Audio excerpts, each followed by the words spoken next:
ورحمة الله وبركاته. الحمد لله وحده والصلاة والسلام على من لا نبي بعده. أما بعد، فقد قال الله تبارك وتعالى في القرآن المجيد والفرقان الحميد: أعوذ بالله من الشيطان الرجيم. بسم الله الرحمن الرحيم. وأما من خاف مقام ربه ونهى النفس عن الهوى فإن الجنة هي المأوى. وقال تعالى في مقام آخر: قل يا عبادي الذين أسرفوا آمنت بالله صدق الله مولانا العظيم وصدق رسوله النبي الكريم ونحن على ذلك من الشاهدين والشاكرين والحمد لله رب العالمين. سبحانك لا علم لنا إلا ما علمتنا إنك أنت العليم الحكيم. رب اشرح لي صدري ويسر لي أمري واحلل عقدة من لساني يفقهوا قولي. اللهم صل على سيدنا مولانا محمد وعلى آل سيدنا مولانا محمد وبارك وسلم. بزرگان محترم، عزیز ساتھیوں، ابھی جو آیت کریمہ میں نے تلاوت کی ہے، اس میں اللہ تبارک و تعالی نے جنتی اعمال کرنے والوں کو خوشخبری سنائی ہے. وَأَمَّا مَنْ خَافَ مَقَامَ رَبِّهِ وَنَهَى النَّفْسَ عَنِ الْهَوَى، جو شخص اپنے رب کے سامنے کھڑے ہونے سے ڈرا اور اپنے نفس کو کنٹرول میں رکھا، خواہشات نفس کو بچا کر کے رکھا، اللہ تبارک و تعالیٰ فرماتے ہیں: وَنَهَى النَّفْسَ عَنِ الْهَوَى فَإِنَّ الْجَنَّةَ هِيَ الْمَأْوَى. اللہ رب العزت اس کو اس اعمال کی بدولت، اس اعمال کی برکت سے اسے جنت میں بہترین ٹھکانہ عطا فرمائیں گے. جنت مأویٰ یہ جنت کا ایک حصہ ہے.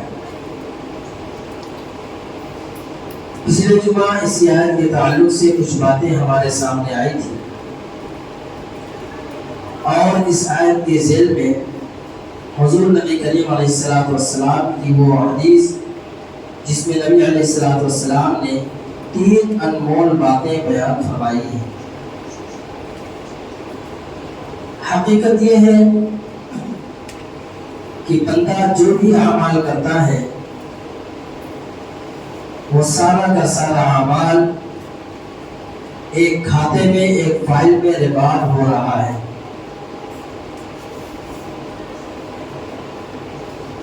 نگہبان فرشتہ اس کو لکھنے پہ مقرر ہے، اور ہماری ایک لمبی چوڑی پوری زندگی کی فائل بنا رہا ہے. دنیا ایک عارضی جگہ ہے، اور دنیا یہ فانی ہے. دنیا کی زندگی یہ دائمی نہیں ہے.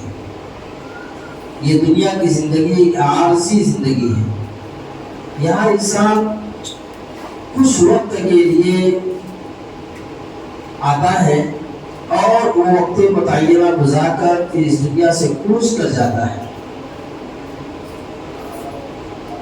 اسی لیے جب کسی کے مرنے کی خبر سنی جائے تو نبی علیہ السلام نے ایک دعا تلقین فرمائی ہے کہ جب تم کوئی رنج و غم کی بات سنو یا کسی کے انتقال کی خبر سنو تو پڑھو: انا للہ و انا الیہ راجعون.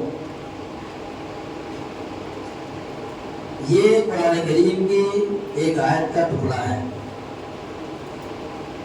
جس میں اللہ تبارک و تعالی یہ فرما رہے ہیں کہ تم یہ کہو کہ انا للہ، کہ اللہ ہی کی طرف سے ہم آئے تھے، اللہ ہی نے ہمیں دنیا میں بھیجا تھا، اللہ ہی نے ہمیں زندگی عطا فرمائی تھی، یہ مختصر سی زندگی، اور پھر ہمیں اللہ ہی کی طرف لوٹ کر کے جانا ہے۔ نہ ہم اپنی مرضی سے اس دنیا میں آئے، نہ اپنی مرضی سے جانا ہے۔ جب اپنے مرضی سے اس دنیا میں آئے نہیں اور اپنے مرضی سے اس دنیا سے جانا نہیں ہے، تو درمیان کا جو وقفہ ہے، پیدا ہونے سے لے کے موت تک کا وقفہ، وہ بھی اپنی مرضی من مرضی نہیں گزارنا، وہ بھی رب کی مرضی پہ گزارنا ہے کہ اللہ تبارک و تعالیٰ جو ہم سے چاہتا ہے ہمارے اعضاء و جوارح سے نکلنے والے اعمال وہی ہوں۔ اللہ تبارک و تعالیٰ جن اعمال سے خوش ہوتا ہے ہمیں اسی اعمال کو کرنے کی کوشش کرنی چاہیے۔ آیت کے ٹکڑے میں فرمایا کہ وَنَهَى النَّفْسَ عَنِ الْهَوَىٰ، کہ اللہ تبارک تعالیٰ نے تو دل بنایا انسان کو، یہ دل دیا ہے لیکن نفس دیا ہے۔ جو شخص نفس کے تابع ہو جاتا ہے، جو شخص نفس کا غلام بن جاتا ہے، پھر اس کی آخرت برباد ہو جاتی ہے۔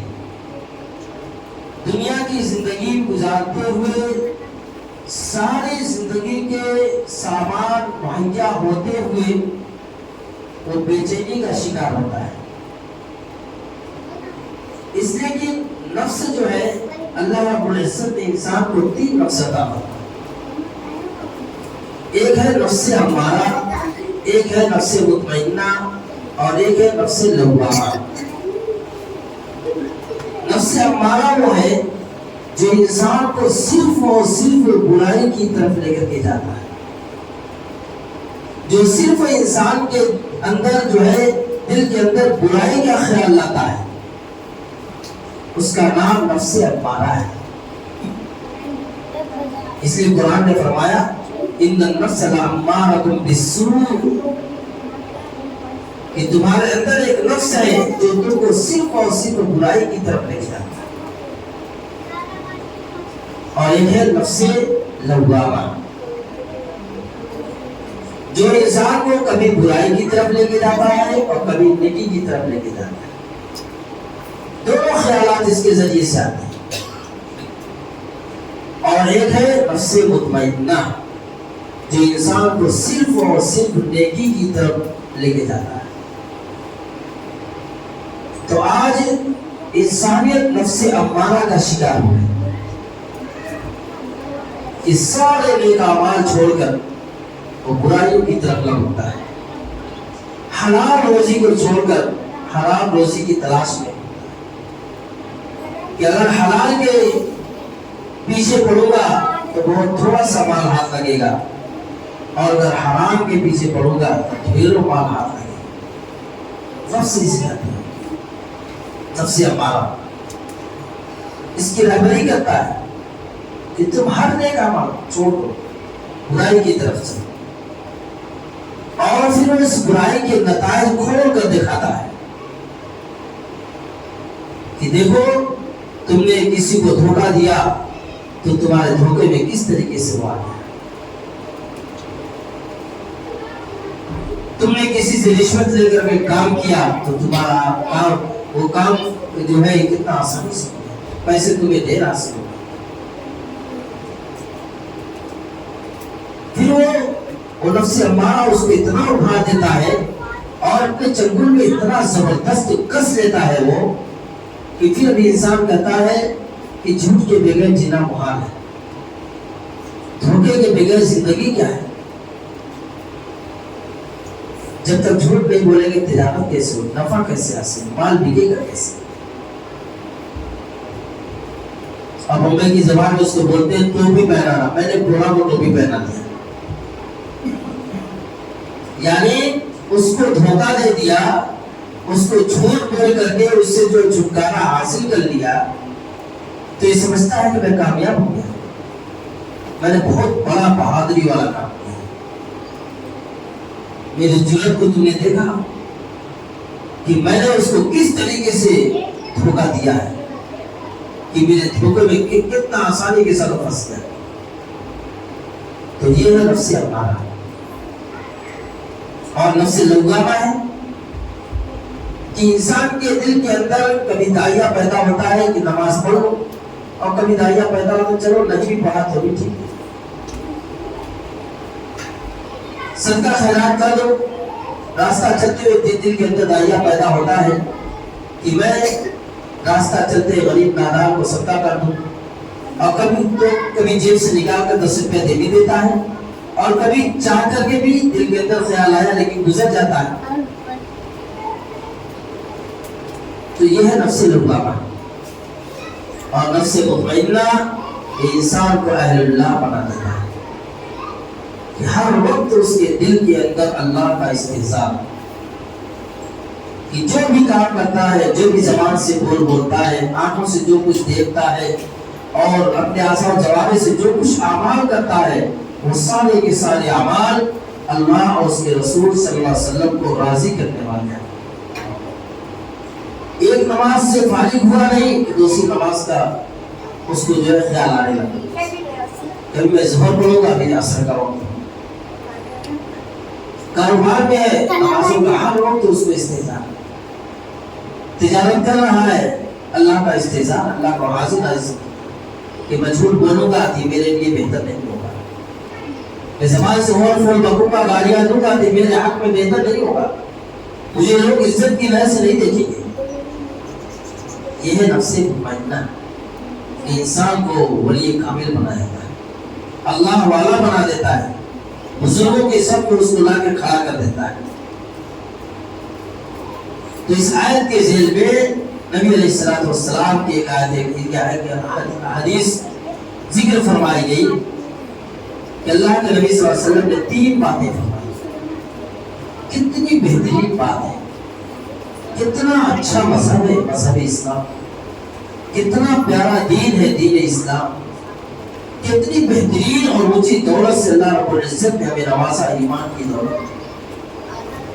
کیسے کیسے نورانی ماحول اللہ رب العزت ایمان کی برکت سے عطا فرماتے ہیں کہ مسجد اللہ کا وہ گھر، روئے زمین کی وہ جگہ جہاں پہ اللہ رب العزت کے نورانی فرشتے ہجوم لگائے کھڑے رہتے ہیں اور اللہ تبارک تعالیٰ کی بارگاہ میں دعائیں کرتے ہیں. کہ بندہ جب گھر سے نکلتا ہے تو اس کے ساتھ فرشتوں کی ٹولیاں ہوتی ہیں، ایک ایک قدم پہ گناہ معاف ہوتے اور نیکیاں درج کی جاتی ہیں. مفت کا سودا کہ جب بندہ گھر کے اندر صرف ارادہ کرتا ہے کہ میں بھی جمعہ کی نماز کے لیے جاؤں گا، اس کا ہر اعمال، اس کا نہانا، اس کا دھونا، اس کا جمعہ کے لیے تیاری کرنا، ایک ایک لمحہ نیکیوں میں لکھا جاتا ہے، ایک ایک لمحہ لکھا جاتا ہے. ایسا بہترین اسلام اللہ رب العزت نے عطا فرمایا. ہمیں چاہیے کہ اپنے مومن ہونے کی، اپنے مسلمان ہونے کی قدر کریں، اپنے آپ کو ہم پہچانیں. آج مسلمان اور ایمان والا اپنی حقیقت کو بھول بیٹھا ہے، اپنی حقیقت کو بھول بیٹھا کہ اللہ تبارک تعالیٰ نے کتنا بہترین تجھے بنایا.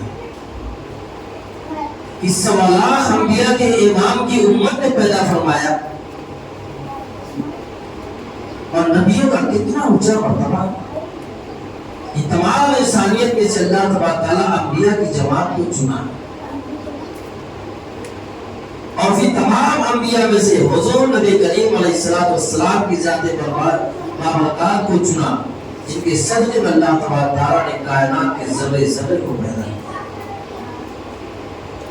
یہ حدیث قدسی ہے جس میں نبی علیہ السلام فرماتے ہیں کہ اللہ تبارک تعالیٰ نے فرمایا کہ اگر مجھے آخری نبی، خاتم النبیین، امام الانبیاء، سید الاولین والآخرین جناب محمد رسول اللہ صلی اللہ علیہ وسلم کو پیدا نہ کرنا ہوتا تو میں کائنات کی کسی چیز کو نہیں بناتا، فرشتوں کو نہیں بناتا، جنت جہنم کو نہیں بناتا.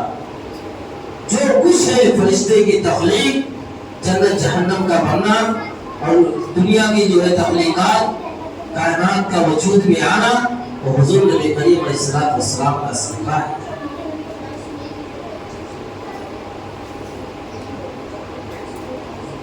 اللہ کے نبی صلی صلی اللہ علیہ وسلم سے پوچھا کسی صحابی نے کہ یا رسول اللہ صلی اللہ علیہ وسلم آپ کو نبی کب بنایا گیا؟ کتنی بڑی بات ہے کہ نبی علیہ السلام سے کسی صحابی نے پوچھا کہ یا رسول اللہ صلی اللہ علیہ وسلم میرے ماں باپ آپ پر قربان فدا ہو ابھی ہو آپ کو نبی کب بنایا گیا؟ تو نبی علیہ السلام نے کیا جواب دیا کہ اللہ تبارک و تعالی نے جب آدم علیہ السلام ابھی پانی اور مٹی کے درمیان تھے، یعنی آپ کی تخلیق نہیں ہوئی تھی، اس وقت اللہ تبارک تعالیٰ نے مجھے نبی بنایا، یعنی ابھی انسانیت کا وجود نہیں تھا، اللہ تبارک تعالیٰ نے آخر میں آنے والے نبی جناب محمد رسول اللہ صلی اللہ علیہ وسلم کو نبی بنایا۔ آپ کا نور پیدا ہو چکا اور پھر فرمایا کہ آدم علیہ نبی علیہ السلام کی جب تخلیق ہوئی اور جب آپ کے جسم میں روح پھونکی گئی، جب اپنے آپ کھولی تو سب سے پہلے الفاظ جو آدم علیہ نبی علیہ السلام کی زبان مبارک سے نکلا وہ یہ تھا لا الہ الا اللہ محمد رسول اللہ صلی اللہ علیہ وسلم۔ کیا مقام و مرتبہ ہے حضور نبی کریم علیہ السلام کی ذات بابرکات، اس نبی کی امت میں اللہ تبارک تعالیٰ نے ہمیں اور آپ کو پیدا کیا۔ کتنا اونچا مقام کہ انبیاء علیہ السلام نے دعائیں فرمائی، حضرت عیسیٰ علیہ السلام نے، حضرت موسیٰ علیہ السلام نے کہ اللہ کاش کہ مجھے تو آخری نبی جناب محمد رسول اللہ صلی اللہ علیہ وسلم کی امت میں پیدا ہو۔ نبی کا کیا مقام ہے؟ نبی معصوم ہوتا ہے، نعوذ باللہ نبی سے کوئی گناہ سرزد ہو ہی نہیں سکتا۔ ایسی معصوم شخصیت، ایسی مقدس ہستی جو نبی علیہ السلام کی امتی ہونے کی اللہ سے دعا کرے، کیا مقام ہوگا آپ صلی اللہ علیہ وسلم کی امت کا کہ ہم سے پہلے ہزاروں سال، کئی ہزار سال پہلے لوگ دنیا میں آئے، لیکن جب جنت میں جانے کی صفیں لگے گی، جب لائن لگے گی تو اللہ تعالیٰ فرماتے ہیں میں سب سے پہلے اولین وحلا میں آنے والے آخری نبی آئے تو سب سے آخر میں، لیکن آپ کی امت کو سب سے پہلے جنت میں داخل کیا جائے۔ کیا مقام ہے ہمارا اور آپ کا کہ اللہ تعالیٰ نے اس آخری نبی کی امت میں ہمیں پیدا فرمایا۔ روزانہ اگر 2 رکعت اس شکرانے میں بھی پڑھی جائے تب بھی اس کا حق ادا نہیں ہو سکتا کہ اللہ تعالیٰ نے ہمیں آخری نبی جناب محمد رسول اللہ صلی اللہ علیہ وسلم کی امت میں پیدا کہ آپ کے ہمارے اوپر احسانات بے پایا ہے۔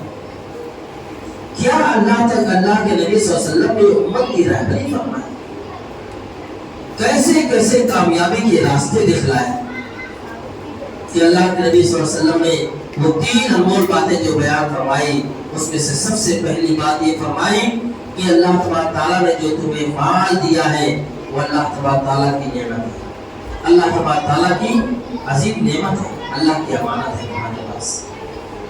اب جو شخص مال کے اندر سے ایک ہے کہ صاحب نصاب ہونے کے بعد زکوٰۃ ادا کرنا، اور ایک ہے کہ صدقہ خیرات کرتے رہنا۔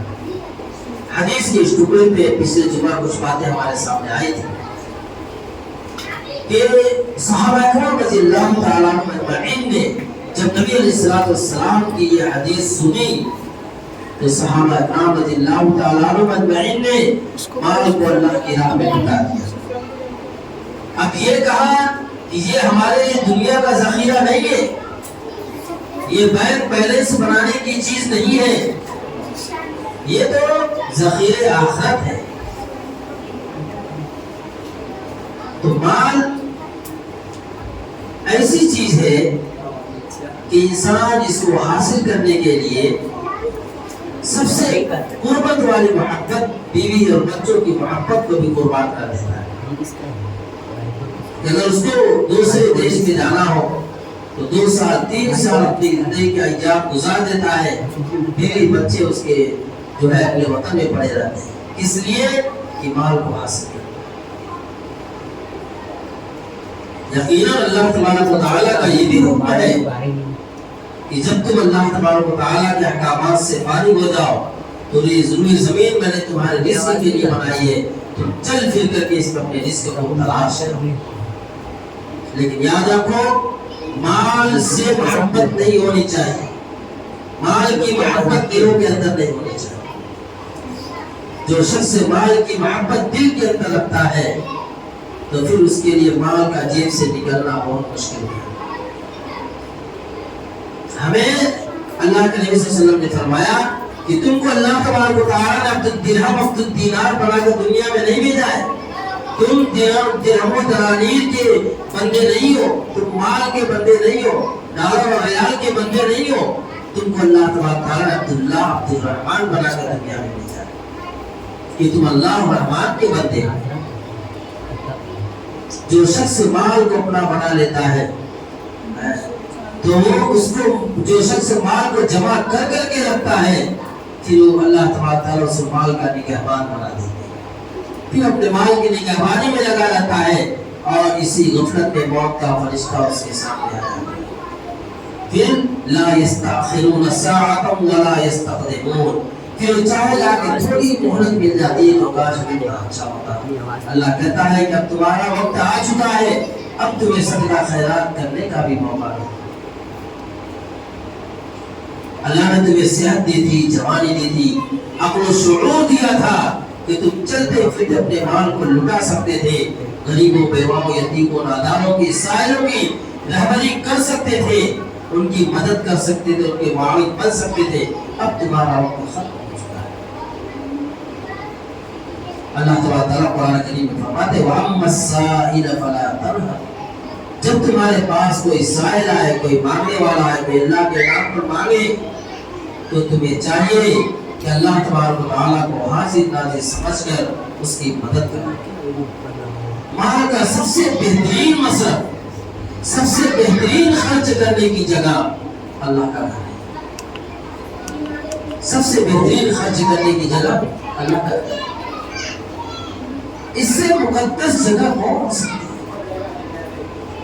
اس سے بہترین جگہ کون ہو سکتی ہے جس کے بارے میں رسول اللہ صلی اللہ علیہ وسلم نے فرمایا کہ یہ زمین پر سب سے بہترین جگہ، سب سے بہترین جگہ اللہ کا گھر، مسجدیں ہیں، اور سب سے بری جگہ بازار ہے۔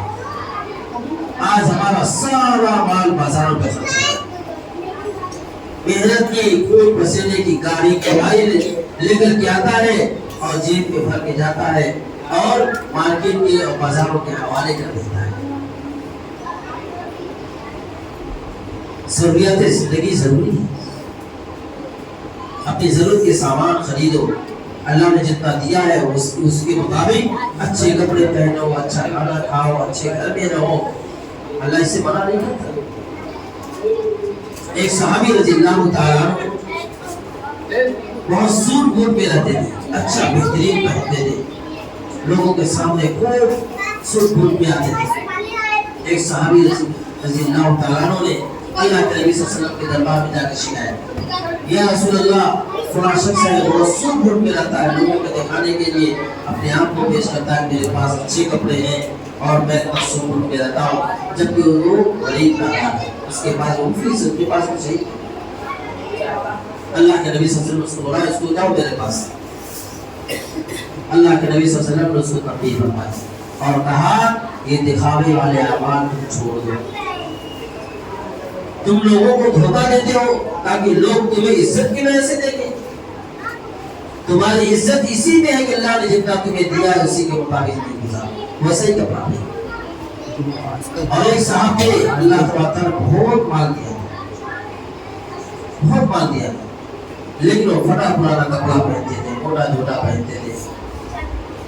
ان کی بھی شکایت کس نے نبی علیہ السلام کے دربار میں آ کر کی، اللہ کے نبی صلی اللہ علیہ وسلم کو بلاؤ اور کہا جب اللہ تبارک و تعالیٰ نے تمہیں دیا ہے تم ایسا کیوں اپنے آپ کو پیش کرتے ہو؟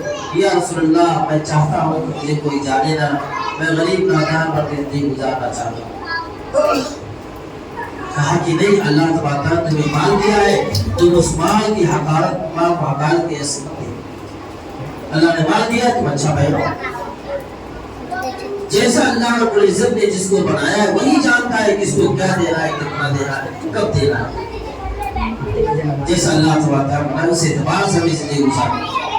تو سب سے بہترین مذہب اللہ کا گھر، اللہ کے گھر میں جو کچھ ہم خرچ کریں گے یہ ہمارے لیے باقیات الصالحات بنے، یعنی یہ وہ نیک اعمال ہے جو اللہ تبارک و تعالیٰ نے اس کو ذخیرہ آخرت بنایا۔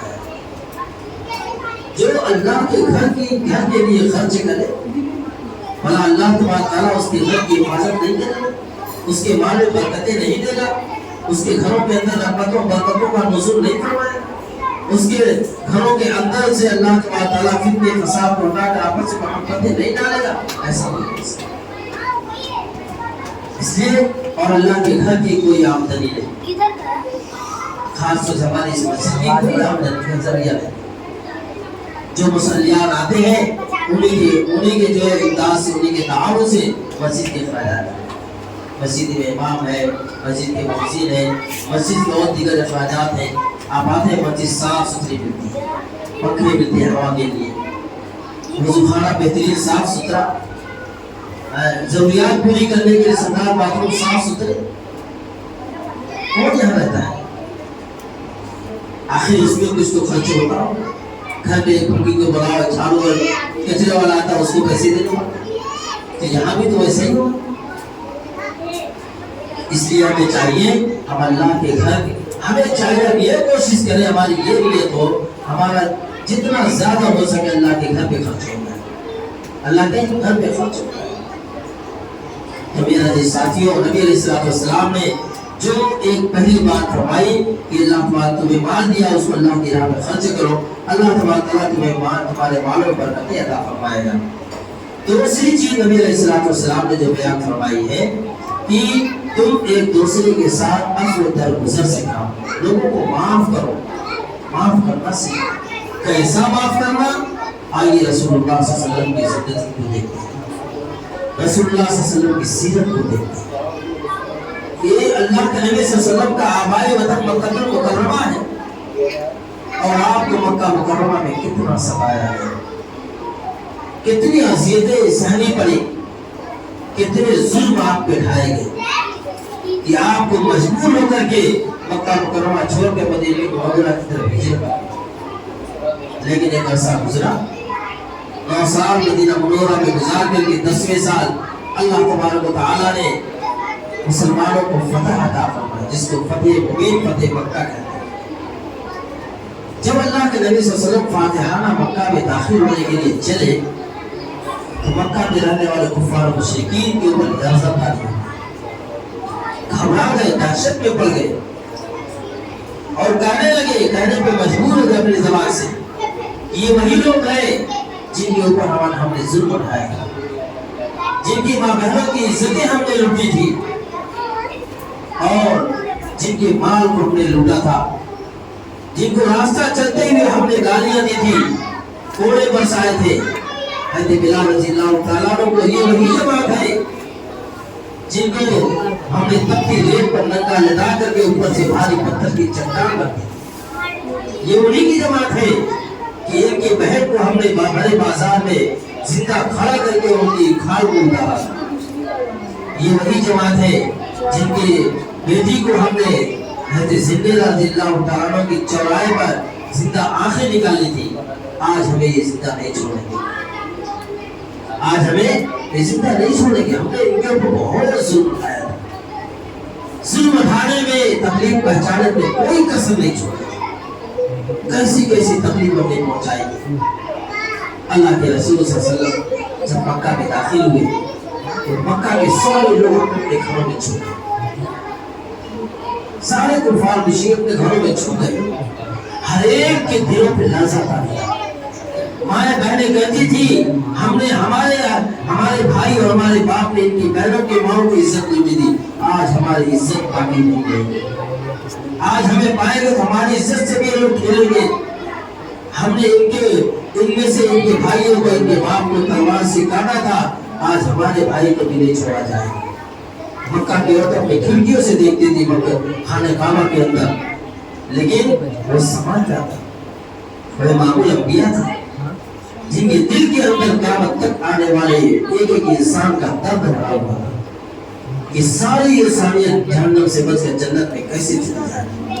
اللہ کے رسول صلی اللہ علیہ وسلم کو جب پوری جماعت کو دیکھا 10-15 لاکھ صحابہ کرام کی جماعت کو جب لوگوں نے دیکھا کفار مشرکین کے عورتوں میں کہ یہ تو کوئی طواف کر رہا ہے، کوئی خانہ کعبہ کے دروازے کو پکڑ کر آنسو بہا رہا ہے، کوئی حجر اسود کو چومتے ہوئے آنسو بہا رہا ہے، کوئی مقام ابراہیم کو سجدے میں گرا آنسو بہا رہا ہے، ہر طرف آنسو بہ رہے ہیں، رونے کی آوازیں آ رہی ہیں۔ انہوں نے سوچا کہ کہیں ایسا تو نہیں کہ جنگی کوئی سازش ہو کہ دن گزرنے کے بعد جب رات آئے گی تو ہمارے اوپر یہ لوگ حملہ کریں گے، کہیں اس طریقے کی سازشوں سے نہیں کر رہے لوگ۔ لیکن جب ایک دن گزرا، رات گزری، تو بعد سورج نے اپنی کرنیں بکھیری تو مکہ المکرمہ کے لوگوں نے دیکھا۔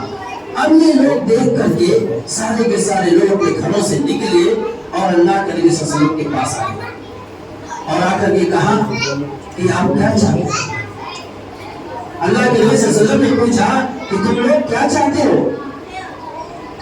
انہوں نے کہا کہ ہم وہی چاہتے ہیں جو یوسف علیہ السلام کے بھائیوں نے چاہا تھا، لقد آثرک اللہ علینا وإن كنت لخاطئین، آپ کو ہمارے اوپر غلبہ آج حاصل ہوا ہے، لیکن ہمیں لوگ خطاوار تھے، ہمیں لوگ بھولے بن کے پڑے ہوئے تھے۔ اللہ کے نبی صلی اللہ علیہ وسلم نے فرمایا، کیا پیارا جملہ فرمایا کہ جب تم یوسف علیہ السلام کے بھائیوں کی چاہت پر اپنی چاہت قربان کر رہے ہو، یوسف علیہ السلام نے بھی جو کہا تھا وہ جملہ آج میں کہتا ہوں، لا تثریب علیکم اليوم، آج کسی کے اوپر کوئی ظلم نہیں کھایا جائے گا، کسی سے کوئی بدلہ نہیں لیا جائے گا، تم سب کے سب آزاد ہو اور تمہارے ساتھ ایک ایک کے ساتھ معافی کا اعلان۔ پھر کیا تھا؟ اللہ کے نبی صلی اللہ علیہ وسلم نے جب معافی کا اعلان کیا، جو لوگ اسلام میں داخل ہونے لگے، جو آتا کہتا تو مجھے کلمہ پڑھاؤ مسلمانوں کے سب میں داخل، کھڑا کر دو مجھے کلمہ پڑھاؤ مسلمانوں کے سب میں داخل۔ اتنا بڑا ظلم اٹھانے کے بعد رسول اللہ صلی اللہ علیہ وسلم نے امت کو کیا پیغام دیا کہ لا تثریب علیکم اليوم، آج سب کے سب بخشے گئے، سارے کے سارے لوگوں کے ساتھ معافی کا اعلان ہے۔ دوستوں جب انسان معافی در گزر سے کام لیتا ہے، اللہ تبارک و تعالیٰ ظالم کو اس کے جو ہے تلوے چاٹنے میں مجبور کر دیتا ہے، دشمن گھٹنے ٹیکنے کو مجبور ہو جاتا ہے۔ اس لیے ہمیں چاہیے کہ ہم بہادری اس میں نہ سمجھیں کہ بدلہ لیں گے، بدلہ لے کر کے چھوڑیں گے، بہادری اس میں ہے کہ معاف کر دے، درگزر کر دے۔ اللہ تبارک و تعالیٰ انہیں ہدایت سے نوازے گا اور پھر تمہارا محبوب بنا دے گا۔ اللہ تبارک تعالیٰ ہمیں اس سب باتوں کا عمل کی توفیق عطا فرمائے۔ ایک حدیث کی ایک ٹکڑا رہ گیا، انشاءاللہ اگلے جمعہ کو اس پہ بات کی جائے گی۔ اللہ تبارک تعالیٰ ان سب باتوں میں ہمیں عمل کی توفیق عطا فرمائے اور ہمیں معاف درگزر والی زندگی عطا فرمائے، حلال روزی کمانے کی اور حلال جگہ خرچ کرنے کی توفیق عطا فرمائے، آپس میں پیار محبت سے زندگی گزارنے کی توفیق عطا فرمائے۔ وآخر دعوانا الحمدللہ رب العالمین۔ سنت و سنت